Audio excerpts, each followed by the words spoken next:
No joo, täällä Tuukan parhaa. Tällainen on meidän kaupunki. Täällä vaan vetään niinku pyörillä kisa vedessä. Ainoa hyvä puoli tästä on se, että on kielletty.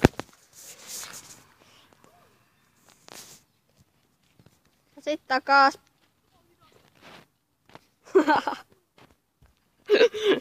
Jäijät vaan siellä valittaa kun niin hidasta. Tulkaa joo!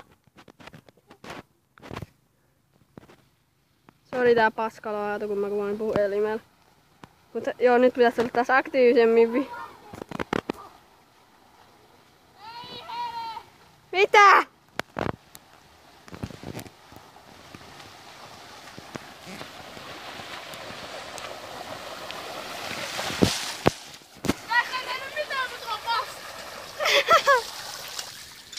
Joo, se oli Tuukan parhaat, eikö näin? Joo, mutta nähdään seuraavan videon parissa. Mutta ainoa mikä tässä oli hauskaa, tää on kielletty. Kaikki mikä on kielletty on hauskaa, eikö näin? Joo, mutta nähdään.